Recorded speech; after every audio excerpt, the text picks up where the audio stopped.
आणि आताची महत्त्वाची बातमी, आझाद मैदानामधील स्टेज काढण्याच्या सूचना पोलिसांनी दिल्या आहेत आणि त्यानंतर जरांगे पाटील यांचे आयोजक वीरेंद्र पवार या नोटीसीच्या विरोधामध्ये कोर्टात जात आहेत। तर आझाद मैदानामध्ये आता जरांगे यांचा मोर्चा पोहोचणार आहे। त्याआधी आझाद मैदानामध्ये मराठा समाजाकडून असं स्टेज बनवलं जात होतं, मात्र हे स्टेज काढण्याच्या सूचना पोलिसांनी दिल्या आहेत। थेट आपण माहिती घेऊयात आमचे प्रतिनिधी गिरीश गायकवाड यांच्याकडून। गिरीश, आझाद मैदानामधलं स्टेज काढण्याची सूचना पोलिसांकडून आता देण्यात आल्या।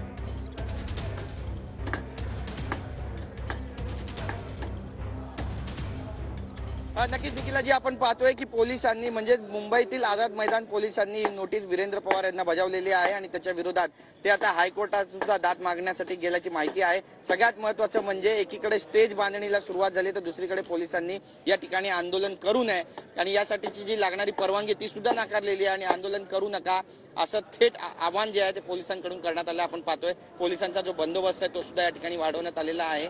जे अतिरिक्त आयुक्त आहेत ते सुद्धा या ठिकाणी पोहोचलेले आहेत मुंडे, आणि त्यांच्याकडून ही नोटीस बजावण्यात आलेली आहे। वरिष्ठ पोलीस निरीक्षक आहेत त्यांनी सुद्धा नोटीस बजावून स्पष्टपणे या सगळ्या मराठ्यांना सांगितलं आहे। मात्र मराठा समाजाचे जे नेते आहेत आणि जे आंदोलन करतात ते आपल्या भूमिकेवर ठाम आहे। कायदा हातात घेऊ नका असं वारंवार आवाहन पोलिसांकडून करण्यात येते। मात्र जोपर्यंत कोर्टाकडून निर्णय होत नाही तोपर्यंत स्टेज बांधणीच्या कामाला कुठेही स्टॉप लागणार नाही, कुठेही खंड पडणार नाही अशी सुद्धा भूमिका मराठ्यांनी घेतलेली आहे। त्यामुळे आपण पाहतो एकीकडे स्टेज उभारणीचं जे काम आहे ते प्रगतीपथावर आहे, तर दुसरीकडे पोलिसांकडून नोटीस बजावण्यात आलेली आहे। त्याच्या विरोधात सुद्धा आता मराठे कोर्टामध्ये गेलेले आहेत आणि आता नेमकी भूमिका त्यांची काय असणार आहे पाहणं महत्त्वाचं असणार आहे। पण पोलीस आणि मराठा आंदोलकांमधला हा जो संघर्ष आहे तो वाढतोय की काय अशी परिस्थिती सध्या निर्माण होते। सगळ्यात महत्त्वाचं म्हणजे जरांगे पाटील हे लाखो कार्यकर्त्यांसहित मुंबईच्या दिशेनं कूच करताना आपल्याला स्पष्टपणे पाहायला मिळत आहे। तर दुसरीकडे मुंबईतील पोलीस सुद्धा आता अलर्ट मोडवर आलेला आहे। आझाद मैदान पोलिसांकडून अतिरिक्त कुमक जी आहे ती सुद्धा या ठिकाणी मागवण्यात आली आहे, जी काही वेळातच या ठिकाणी पोहोचेल। त्यामुळे हा संघर्ष आणखी प्रबळ होईल का